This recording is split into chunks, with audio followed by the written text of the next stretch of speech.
Ready? Good afternoon, everyone. My name is Dorval Carter, and I'm president of the Chicago Transit Authority. And it's a distinct pleasure to welcome the Secretary of the U.S. Department of Transportation, Pete Buttigieg, to the 95th Street Dan Ryan Terminal. It is also an honor to welcome Mayor Lori Lightfoot, Senator Tammy Duckworth, Senator Dick Durbin, as well as members of the Illinois Congressional Delegation and other elected officials and community leaders who are joining us here today. The station here at 95th Street is a jewel in the CTA crown. The original terminal was built during the Nixon administration, and the station was completely rebuilt and expanded in 2019. It is not only one of the busiest CTA rail stations, but also one of the busiest bus terminals, serving city and suburban buses, as well as the Greyhound bus system. The $280 million project, the largest station project in CTA history, would not have been possible without the more than $100 million in federal funding we received from the U.S. Department of Transportation.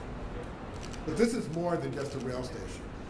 It represents one of the largest investments in Chicago's far south side in decades. It created scores of jobs in an underserved community, and it provided unprecedented opportunities for small and local businesses. Perhaps most importantly, it will also serve as the gateway to the extension of the Red Line to 130th Street, a project that will bring fair and equitable transit access to the Chicago's far south side. The Red Line extension will remove decades-old barriers to opportunity and spur equitable economic development. Or to say differently, it will be a game changer for Chicago. Just a short time ago, I had the honor of speaking with the Secretary and the Senators and others standing here with me about the historic nature of the Red Line project and how its benefits will resonate for decades. We also spoke about how federal funding is absolutely critical to CTA's ongoing modernization, including our all-station accessibility program, which we refer to as ASAP, our plan to convert our bus fleet to all-electric vehicles, and our efforts to pursue equitable, transit-oriented development, which Mayor Lightfoot began as a pilot earlier this summer, along with many other vital transit projects across the city. And let me be clear about this.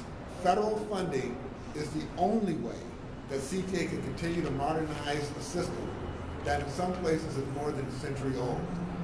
The only way we can continue to provide good-paying jobs to underserved communities and important business opportunities to small and minority-owned businesses. And the only way that we can reverse the disinvestment that has hampered the South Side for decades. I have always said that public transportation is more than just getting people from point A to point B. And an investment in transit benefits means much more than just to the people who take it. I want to once again thank you, Mr. Secretary, for making the CTA part of your visit to Chicago, and also for your unwavering support of public transit. I also want to thank Senator Duckworth and Senator Durbin, as well as the rest of your colleagues in the Illinois delegation, for their never-ending and tireless advocacy for transit and for the CTA specifically. And at this time, it is my pleasure to welcome the Mayor of the City of Chicago, Lori Lightfoot.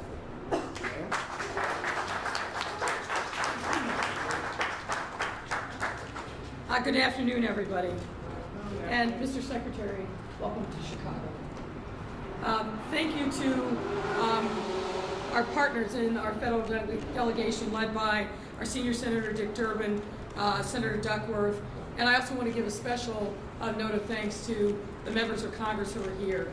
We work in partnership together on behalf of the people of our city, our region, and our state. Anytime we've ever needed anything, our delegation is there, ready, willing, and able to roll up our sleeves and being proactive and asking us what more do we need as a city and as a region to make sure that our residents have the opportunities to thrive. So thank you very much, one and all. I want to thank our state partners. I want to thank the members of organized labor who are also here. We work in partnership with you. I don't need to tell you that this is a city that organized labor built. Strong, vibrant, and will continue to be so. So thank you very much for all of your work. Today we are here to discuss one of the most critical resources to our communities, and that's our city's transportation infrastructure. investing in public transit infrastructure residents rely on every day provides us with an important opportunity to improve their quality of life, improve our regional and national climate, and create high-quality, well-paying jobs and reduce commuting times and costs. This is something I know Secretary Buttigieg knows very well, not only from his life experiences, but as a former mayor himself right here in the Midwest. And something I'm thrilled to see being uplifted in President Biden's Build Back Better agenda, which absolutely has to have bipartisan support. As more and more cities across the country begin to reopen and residents return to work and play, as well as continue to prioritize the reduction of car congestion downtown and combating climate change, it is crucial that we work together to provide residents with access to public transportation systems that are both efficient and reliable. And let me take this moment also to say a special thanks to President Carter. I want to remind all of you that through the pandemic, the Chicago Transit Authority was the only public transportation system that ran at full steam. And why? Because our workers and our residents needed us, and we were there for them. So thank you, President Carter, for your incredible leadership. Making sure that our transportation system is ready and accessible to our residents is an effort that we take very seriously here in Chicago. Public transit is essential and has been to us through the pandemic. Our city long has been known as a hub for transportation infrastructure of all kinds, and that's no mistake.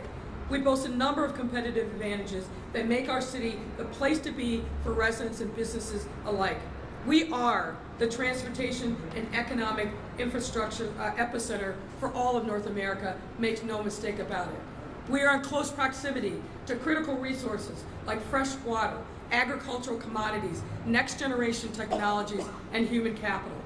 Our surface transportation system, which includes more than 120 CTA bus transit routes, 145 CTA rail stations, Metro, Pace, and a major Amtrak hub, are all vital for our ability to keep this ecosystem running smoothly, making it all the more important that we constantly work to identify innovative and effective ways to maintain and invest in this system, because when we do that, we're investing in our residents, we're investing in our employees, and we're creating economic opportunity for so many people. The 95th Street station that we're in, which Secretary Buttigieg and other elected officials had the pleasure of touring earlier today, provides one such opportunity. While this major bus to rail transfer point, which was completely rebuilt in 2019, is the furthest south on our current L system, it does not equally serve all of our South Side communities. And we spent some time talking about just that and the opportunities that an extension would provide to the far South Side, stretching all the way to 130th Street and bringing into the city Altgeld Gardens, which I know is a big opportunity and interest of mine and others that are gathered here. That's why the CTA has long proposed an extension of the Red Line from this station to 130th Street, which would improve connectivity and access to the entire CTA's network, expand economic opportunity through connections to jobs, educational opportunities, housing, and other services, further our commitment to creating sustainable transportation and improve air quality, reducing greenhouse gas emissions, and the list goes on and on. But the thing I want to say is this, and I shared this with the Secretary, it takes partnership. We have to have federal resources, but I want to be clear that with those federal resources, the city of Chicago itself will also have skin in the game. We know how, when we invest in the right ways, when we put people first, when we're intentional about making sure that development investment doesn't mean displacement, how we unlock the potential of our communities and our neighborhoods. So we will always be there. We will be the partnership that our residents deserve. And so, Secretary, we're going to keep out lobbying and advocating, but trust that we will be doing the right things on behalf of our residents to make sure that those federal dollars have catalytic and transformative effect on our city. So with that, I want to say again how grateful I am for the Secretary to be here today, for really thinking about the city of Chicago and what assets we have and how we can be a model for other cities across the country. I look forward to working even closer with you and your administration to transform the lives of Americans. And so let me thank you once again. And with that, I'd invite Congressman Rush up to say a few words. Congressman.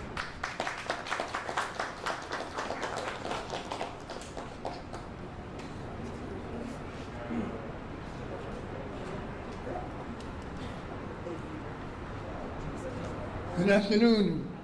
Good afternoon. I want to thank President Carter, Mayor Lightfoot, Senators Durbin and Duckworth, and all of my colleagues from the House of Representatives. And most of all, I want to thank you, Secretary Buttigieg, for your visit. And I want to welcome you to the 1st Congressional District of Illinois. Mr. Secretary, as I said on our way from the conference room, I was so delighted and overjoyed when our President Biden, chose a Midwestern America to be the Secretary of Transportation, because that was a sign that he knew that how important transportation is and was, and he knew that if he wanted to get transportation corrected, get infrastructure passed in our nation, then he had to rely on a Midwestern mayor to make it happen. Thank you. Mr. Secretary, I believe that this moment calls for bold investments in our nation's infrastructure. Investments that are sorely needed in the 1st District, in our state, and all across this nation. It is absolutely crystal clear to everyone that has an eye to see that decades of underinvestment have taken their toll on the quality of life in our communities, particularly those disadvantaged communities. You can look at the headlines in the daily press and see not just the numbers in terms of violence and homicide, but behind all those numbers is disinvestment, decades of disinvestment that have led to frustration among too many of America's citizens. Mr. Secretary, for far too long, I've seen able-bodied men and women from this community standing aside idly and watching others from across the Midwest area, including your home state, coming into Chicago, doing work on public work projects, and not really receiving any of the economic benefits. And Mr. Secretary, I must declare that we're sick and tired of being sick and tired, that we're tired of getting all the delay associated with these public works projects, all the dust that's associated with these public works projects, and none of the dough. All the delay, all the dust, and none of the dough. Mr. Secretary, we have to bring all this to a screeching halt. You're probably aware, Mr. Secretary, that in Illinois there are 2,300 bridges and 6,200 miles of highways that are in poor condition throughout our state. Our state, our beloved state of Illinois, has a C- grade in its most recent infrastructure report card. Boy, it makes me think of my grade that I got in trigonometry in high school, a C- raised. Mr. Secretary, it's about time. And that's why recently I was proud to secure more than $36.6 billion to expand electric vehicle infrastructure in the recently passed Investment in America Act. And Mr. Secretary, that's why I, for one, along with others who are gathered here, certainly appreciate your vision and President Biden's vision. And I really want to take my hat off to you, because not only do I appreciate your vision, I appreciate your courageous boldness that you bring to the table and the boldness of President Biden. Again, welcome to the 1st District of Illinois.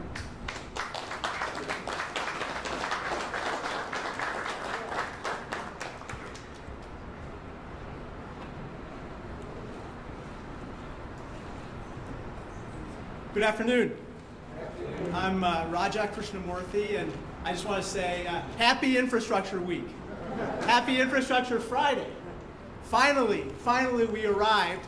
I want to say a special thank you to Secretary Buttigieg for visiting us. Of course, Mayor Lightfoot, President Carter, Senators Duckworth and Durbin, thank you so much, and all of my colleagues from the House, and of course the good men and women of the CTA and CFL. I just want to make 2 quick points. First of all, the American Jobs Plan is going to create millions of jobs. However, for people to take those millions of jobs, they need the skills to do so. And for them to have those skills, we need workforce development. I was the author of the modernization of our nation's skills-based education system, which has helped to better educate 11 million people in career, technical, and vocational education. And the Biden administration and Secretary Buttigieg are proposing to invest $100 billion over the next 10 years in this skills-based and vocational education system. That is crucial, and I hope the Senate and the House both pass that request and invest money in the people of Chicago to take these jobs that are going to be created through the jobs plan. Thank you. Last point. CNBC actually just came out with a survey that awarded Illinois with top marks for infrastructure. In fact, it gave Illinois an A+ rating. My Asian American parents would be very proud of Illinois for that. However, the reason why we got top marks and an A+ rating is because of the A+ attitude of the city of Chicago, the CTA, the men and women who work here, the people at the CFL, and the cooperative attitude of the delegation working with the administration in helping to modernize our infrastructure. And to be honest, although we got that A+, I think there's work to do. And as someone from the suburbs, I know that we can't succeed unless the city of Chicago succeeds. We can't succeed unless the CTA succeeds. So I just want to say to all of you, the suburbs stand shoulder to shoulder with the city in getting the investment necessary to make the CTA and the city of Chicago the pinnacle of world-class infrastructure. So thank you so much. I'd like to now introduce our senior senator, Dick Durbin.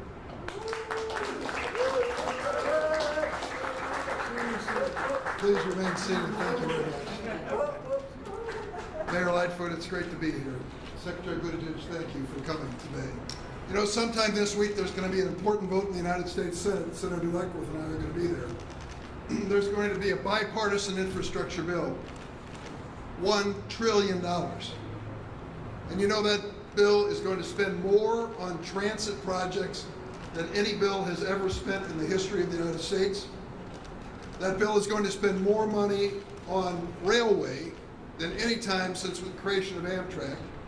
That bill is going to repair more bridges than have been repaired since the Interstate Highway Project was created by President Eisenhower so many decades ago.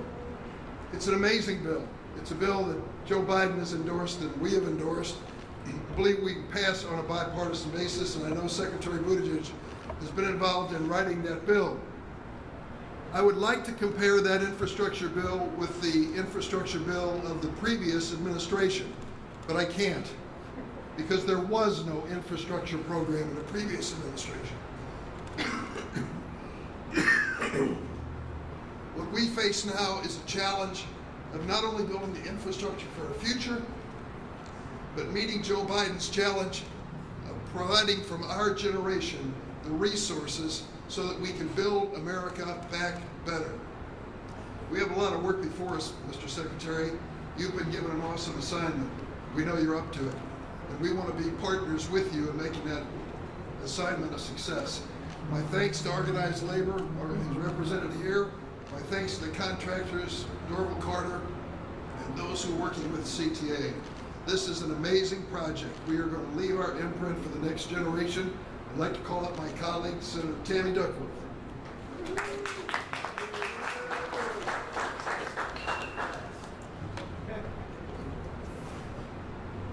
It's always rough following Dick Durbin to the podium. Hi everyone, it's great to be here. I gotta say though, Mr. Secretary, you're not the first presidential candidate, former presidential candidate who come through here. I came through here with Amy Klobuchar in December of 2019, but it shows the importance of this project. It's really great to see all of us here today, because all of us know how much an infrastructure package would improve the lives of so many Illinoisans. Projects like this one are a great example of the impact that federal funding can have on our communities. To me, this 95th Street Red Line project isn't just about improving our infrastructure though. It would have been reason enough to give it green light just for improving the infrastructure. But to me, this project is about making sure that more Chicagoans can lead the lives that they deserve. By making it easier for folks across the South Side to get to work more easily throughout the city. By promoting greater access for those of us with disabilities. And let me just say that the ASAP plan that we're using here on the CTA in order to make the entire CTA completely ADA compliant and wheelchair accessible, as was proposed by Mr. Carter, is now in this next infrastructure package. The proposal is there. I'm hoping that it stays in and gets passed, but it's going to make all legacy transit system across the nation wheelchair accessible, and it's long past time for that. This project, as already been mentioned, is going to create more good-paying union jobs for local workers so that they can build the city back better, but also so that we can rebuild the middle class. Because we know America's fortunes, America's well-being depends on the well-being of the middle class. And the Biden administration and Senator Durbin and myself are going to make sure we continue to make investments in the middle class of this country. It also will make commutes safer, shorter, and more equitable in the process. But the work doesn't just stop here. Building back better means extending the CTA to reach even more of the South Side and to help connect thousands more Chicagoans to the rest of the city. It means investing in our transit systems to make all stations accessible. You know, we've come a long way, but our country is long overdue for comprehensive, bold infrastructure investments that boost our economy and helps our working families. Roads and bridges are critically important, but so are locks and dams. So is our wastewater and drinking water. Chicago has more lead pipelines than any other part of the country, exponentially more lead pipelines, service lines in the nation. So as we work on roads and bridges, we're going to work on water so that you can have safe drinking water. We're going to make sure that there is Wi-Fi across the country. We have 22 million families in this country that do not have Wi-Fi access. It's really hard for a child to get ahead if they can't do their homework. It's hard for Americans with disabilities to get ahead if they can't train to go to work. It is really difficult for all of us to succeed if we start leaving the others behind. So we can't ignore the challenges like these and expect our nation and our economy to truly thrive. Thank you again, Mr. Secretary, for joining us all here today. I really look forward to continuing to work with you on all of these projects. I sit on all of the infrastructure committees, so that is an offer of help, not a threat. And with that, I am so pleased to announce Secretary Buttigieg, our U.S. Secretary of Transportation. Mr. Secretary.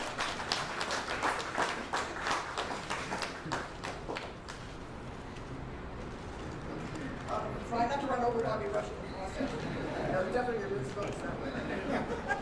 Thank you so much. Thank you, Senator, for your leadership. And I'm not just saying that because you're on the committees that oversee my work, although it doesn't hurt. But it's also so admirable, and I want to applaud the work in particular that you've done on accessibility. As we marked one anniversary of the ADA, she's pointed out it shouldn't take until the 50th anniversary of the ADA to be able to say that a system is completely accessible. And that is part of the President's vision and the administration's vision as well. Senator Durbin, member of the leadership in the Senate that is guiding this critically important bill toward passage. We can't wait for that vote for you and your colleagues to take. Mayor, it is a pleasure to be with you. Thank you for your leadership. It has never been more demanding or more difficult or more important to be a mayor in America. And your leadership is nationally recognized. And I appreciate it as a former mayor and as a very briefly former Chicagoan, the work that's going on here and the chance to see it firsthand. I want to thank all of the members of the House who are here. The House passed an extraordinary piece of infrastructure legislation, as well as that American Rescue Plan that's keeping operations like the CTA going. Representative Rush, thank you for the welcome to your district. Representative Garcia, I spoke to, really wanted to be here and was unable, but is here in spirit. Representative Newman, Representative Robin Kelly, Sean Caston, Congressman Quigley, Representative Foster, thank you for everything that you're doing. And I want to thank CTA President Orville Carter for sharing this with us, and also for everybody you represent, the essential workers. And I know we've got a lot of union leadership here today too, who didn't have a choice to work from home because lives depended and livelihoods depended on their coming to work every single day, and we are thankful for you and we support you in this administration. I've been thinking about a little bit of a number that CTA President Carter shared with me, which is the amount of time it takes to get from Altgeld Gardens to downtown Chicago. Residents there, in order to get to a job, he shared with me, have to take an hour, sometimes an hour and a half, in order to be able to get to work. Which, coincidentally, is about as much time as it takes if you happen to have a car to get from South Bend, Indiana, where I grew up, to the heart of Chicago. We have a suburb or a community next to South Bend called Roseland, Indiana. And I love Roseland, Indiana, but it should not take longer to get to a job in the heart of Chicago from the Roseland community of Chicago than it does from the Roseland community in Indiana, 90 miles east of here. And this extension is going to change that.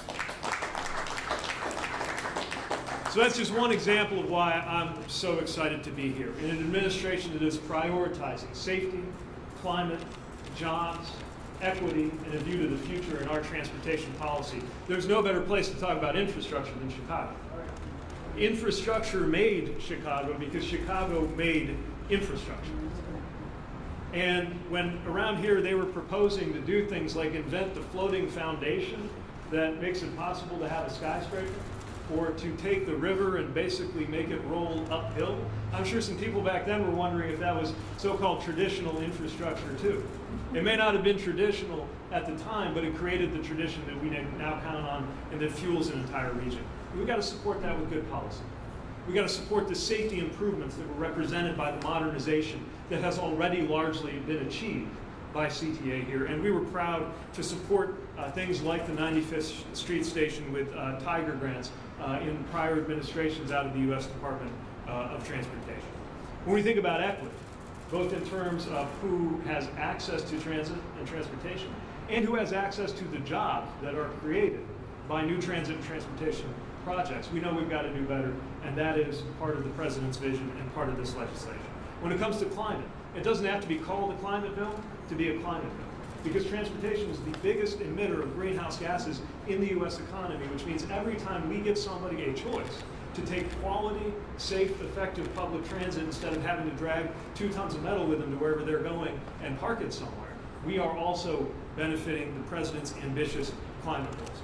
It is a matter of all of these things taken together. That's why we're so excited about the bipartisan infrastructure framework. that's going to create millions of good-paying American jobs, union jobs, I might add, and that represents the largest investment in public transit in the history of the United States. The largest investment, we're proud of that. The largest investment in passenger rail since the creation of Amtrak. The most we've done on roads and bridges in this city of extraordinary and memorable roads and bridges since the Eisenhower administration. And funding for safety, including reducing traffic fatalities that are on the rise right now in this country, and where we've seen a disturbing amount of racial disparity.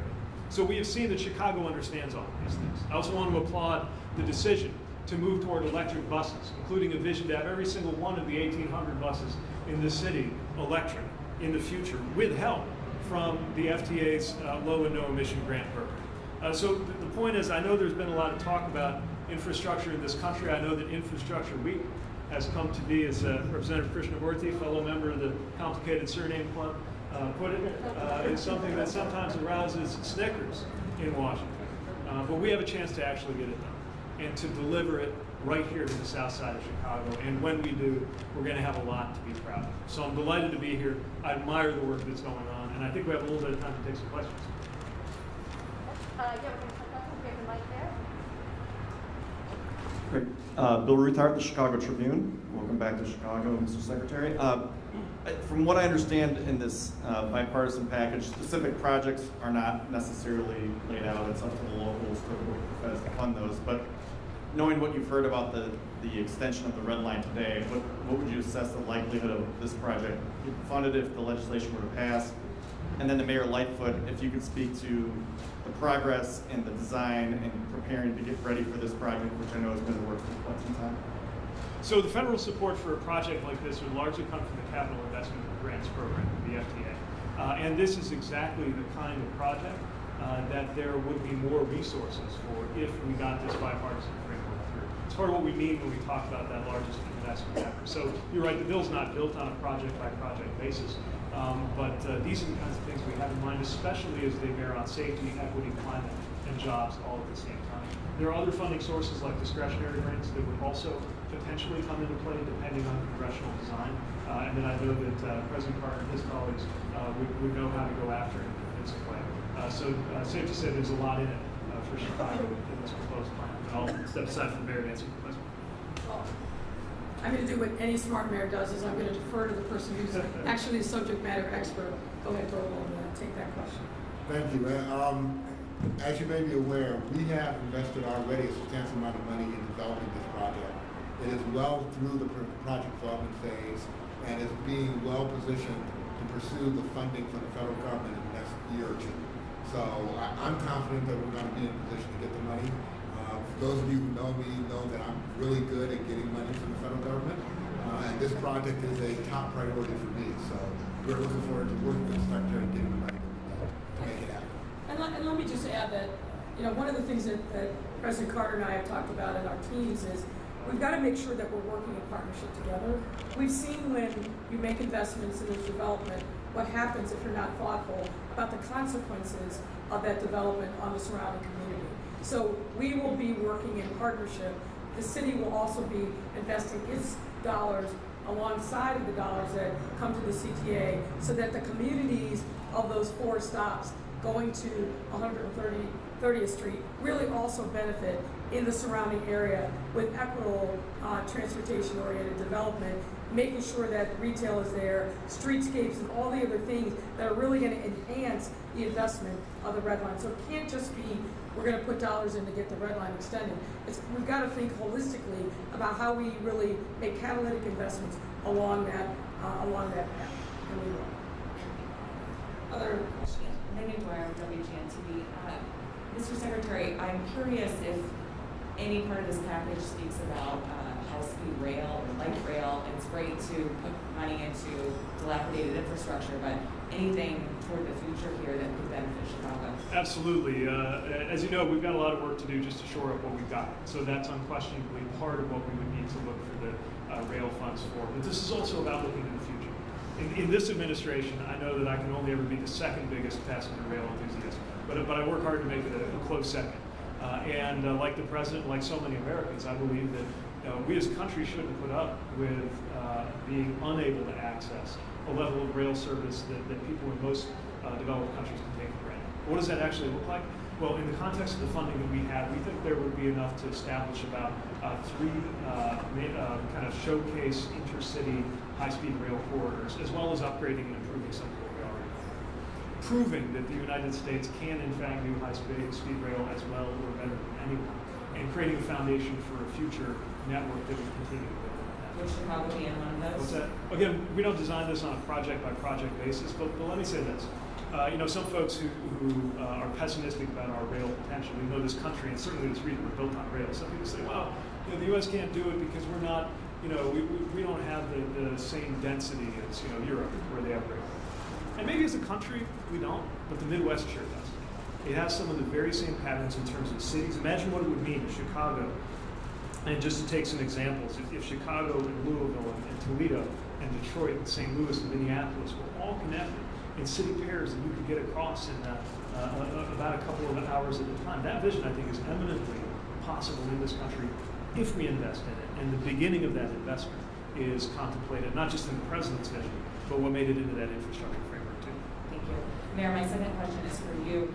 Do you hope to have any of this money earmarked for updating how people get from our airports to the loop, so we don't just have Uber, taxi, or the train? So we're working on plans now and having lots of conversations. Some of you know there are already lines that run from the Fulton Market area to O'Hare.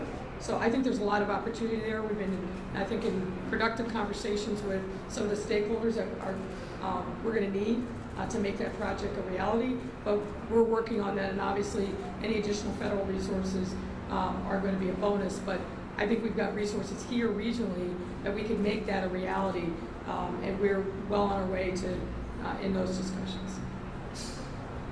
Other questions? Yes, go ahead. Kimberly Agoin of WVON 1690 AM, talk of Chicago. We also have a Roseland here, so I hope you got an opportunity to see that. We just came off of a march to Washington, D.C. through 10 cities, and we stayed in Roseland talking about violence, which is something our mayor is working on extremely hard. But one of the questions that I have about that is, while we were there, there was a student that was killed on one of our transit lines here, very tragic situation. Department of Transportation, you say safe, effective, but we want to emphasize the safe piece. What is your role in ensuring that we can make sure that our transit is safe for all the people who have to take it? The second part is, you've really stepped up and taken a big role in this violence issue. Are you also going to make sure that there are community members that are a part of all of these discussions, because that's very important? Absolutely, yeah. These improvements and these changes and investments have to be something that is done with community members and never to community members.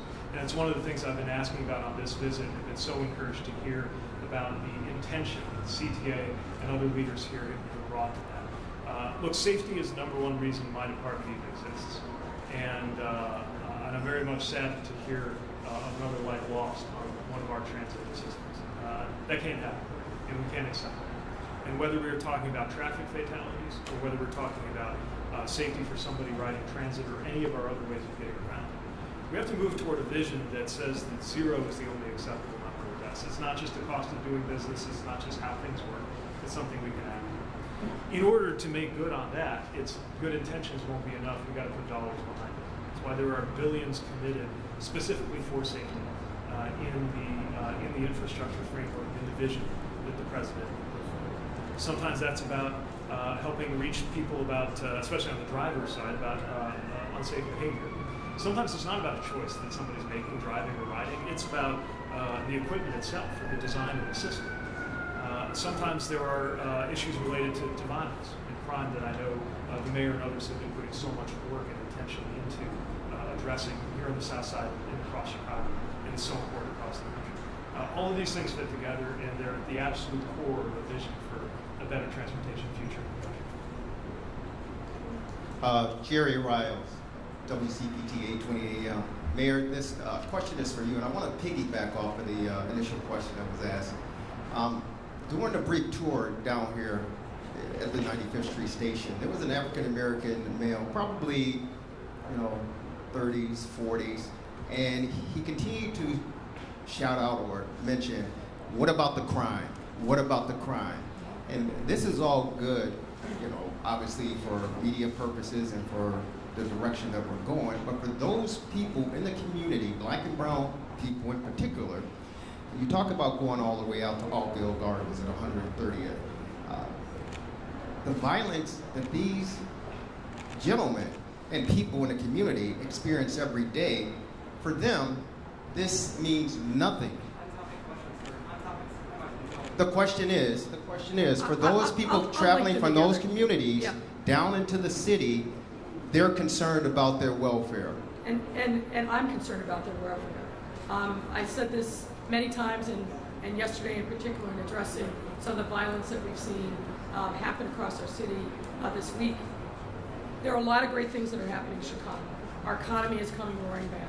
There's a lot of opportunity that we're creating, and we're here today talking about future opportunities, investment. But if people don't feel safe, nothing else matters. It is the priority, not one of many. It is the priority. And how do you get at that? You've got to do some things on the immediate front to quell the violence. You've heard me talk at length about the fact that we are awash in guns in the city. And again, I'm grateful for President Biden and his administration recognizing that there's a lot of low-hanging fruit. The strike forces, which I hope that we'll be announcing, are here in our city next week. The additional resources to support ATF.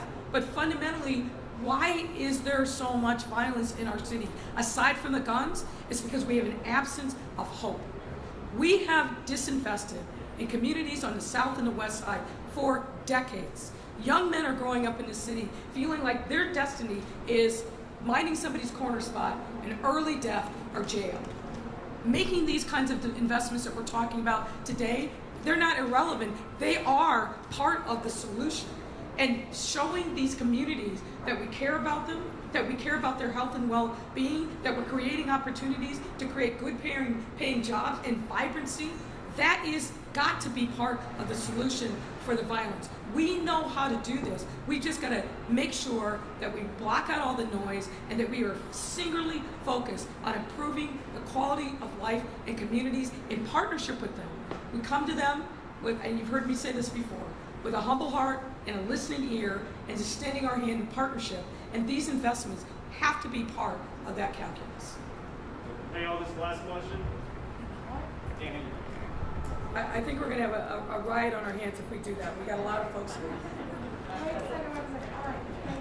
Marianne Anger from NBC, Secretary.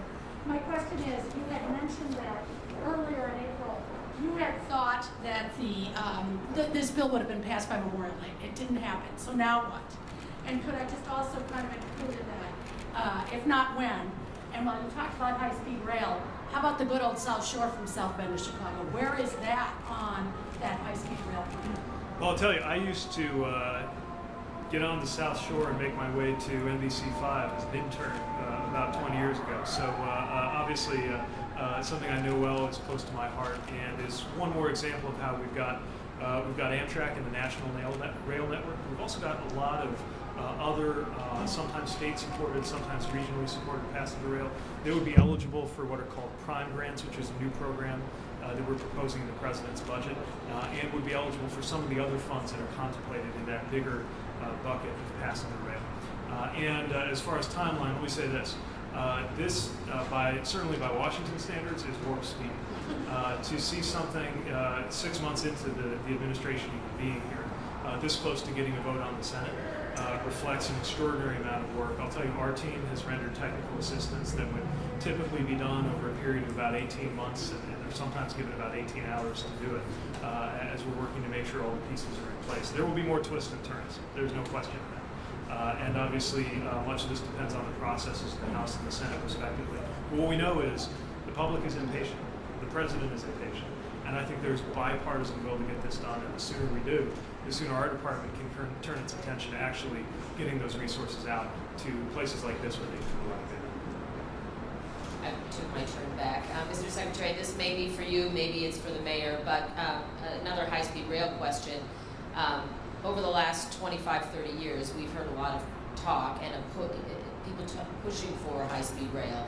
it's a subject of the day and then it disappears. It's a priority of the month, it disappears. So what makes it different this time? Well, seeing is believing. It will be different when you actually have passengers having that experience. On our Northeast corridor, we have the highest speed rail now in the U.S. And it's already reached the point where passengers will often prefer, even pay a little extra to take the train rather than to fly on the same route between, say, D.C. and New York. But I don't see why that just has to be an East Coast thing. Again, the Midwest is one of the areas that stands to benefit most.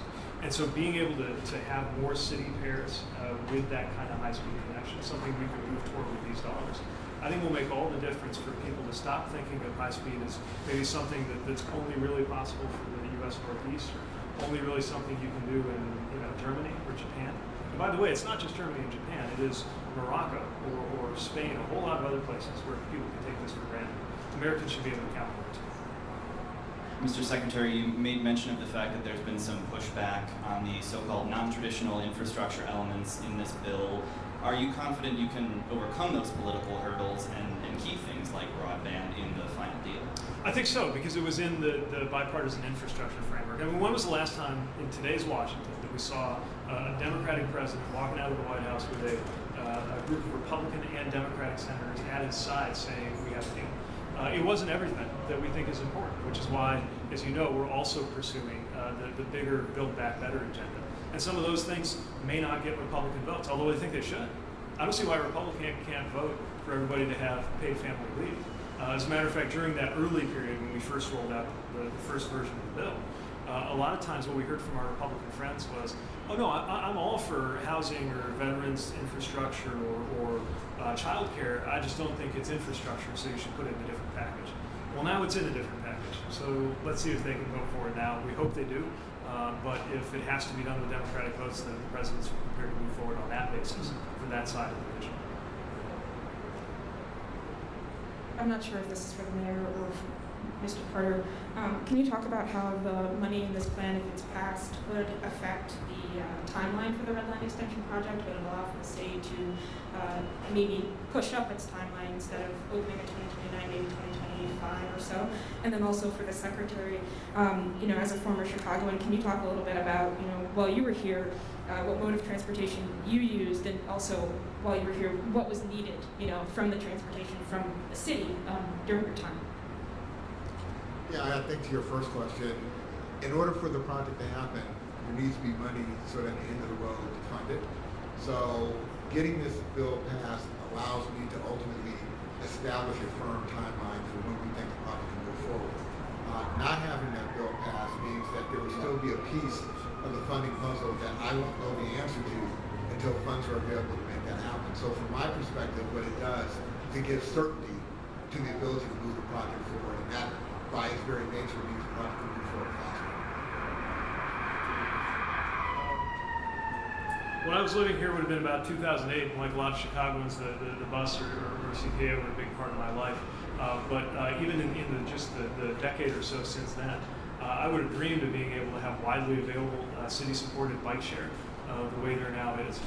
To see bus rapid transit, which was considered pretty newfangled in that decade, but is now a very important part of how people move around the loop and helps to reduce congestion. To see some of the other improvements, like what we've seen today in the modernization that's gone into this 95th Street station, it shows the progress that can be made with the right kind of, I was going to say patience, but really the right kind of impatience to get things done and do it quickly. What we need to do, though, is supercharge that with the right support from Washington and the kind of federal dollars that could allow every community, including Chicago, to do so much more. My question is to the mayor. With all the improvements that's going on with public transportation here, will the riders have to pay more to ride? Great question. I'll start and then I'm going to pitch to President Carter. Look, the one thing that we know, and particularly as we're thinking about making investments on the south side, affordability is key. There are other opportunities for transit on the south side. Why are they not used? They're not used because of affordability issues. So keeping transit affordable is a key priority for me, I know for President Carter, and frankly our friends in organized labor as well. It doesn't make any sense for us to make these investments if people can't afford to ride them. So we're always going to be focused on that question. And Dorval, I don't know if you want to add to that. No. The mayor said it as well as I did. Mr. Secretary, just a question for you. I know that all the projects have to first come to be brought to you, but what is your commitment to, and what are you telling these elected leaders here about what the Biden administration's commitment is going to be to Chicago and this region with investments to make things actually happen? Well, I'm not here just to talk about what's going to happen. We're doing it right now. Matter of fact, in our recent round of infra grants, discretionary grants that I recently signed off on the proposed funding for, we had support for projects in this region that are going to make a difference. But I guess what we're saying is there could be so much more if we invest at the level that a country ought to, if it wants to stay the leading country in the world. We are no longer in the top 10 as a country. And it was interesting hearing about the two report cards, both of them valid, right? One from CNBC emphasizing how well Illinois has done relative to a lot of its peers within the United States. But another one from the civil engineers warning us, by the way, the country as a whole is in kind of D's and C's territory relative to what it really could be and should be. We are now 13th place in the world. In a country that is where it is in the lead among the economies of the world, largely because we committed to infrastructure generations ago. We are still coasting off of those decisions. There is no question that one of the most important and significant and economically generative regions in the country will see a major share of the infrastructure framework that we're hoping will get a vote in the Senate as early as next week. Thank you very much, ladies and gentlemen. Secretary, sorry, the mic skipped me somehow. David Schaefer with National Public Radio. Let's get you a microphone. Thank you. Mr. Secretary, I'd like to ask you a question a little off topic, and that is, the President last week issued an executive order broad on increasing competition in many industries. Yep. The one that your department will oversee is the airlines. And I was wondering if you could explain why, particularly at this time when the airlines have struggled so much during the pandemic, you see a need for a crackdown on excessive fees and increasing competition, particularly among the big hub-and-spoke network carriers? Yeah, well, it's a great question. We stand with the aviation sector and the extraordinary employees of that sector who have been through so much, and it's one of the reasons why such a major level of support to keep those people in their jobs and to keep that sector doing well was part of the American Rescue Plan. We did everything to support the aviation sector, and we'll continue to do that. But it has to be playing by the rules and operating on a fair basis. And if you get charged a baggage fee and then you have a crazy delay in whether the bags even get there, if you pay for Wi-Fi and the Wi-Fi doesn't work, you got to get your money back. It's a basic principle of customer service, and the President believes, and I believe that it's very important we hold that up. So we're talking about that, or the recommendations for surface transportation to make sure that our rail sector stays competitive, or the things that need to happen on the port side and the maritime side to keep our supply chains moving smoothly.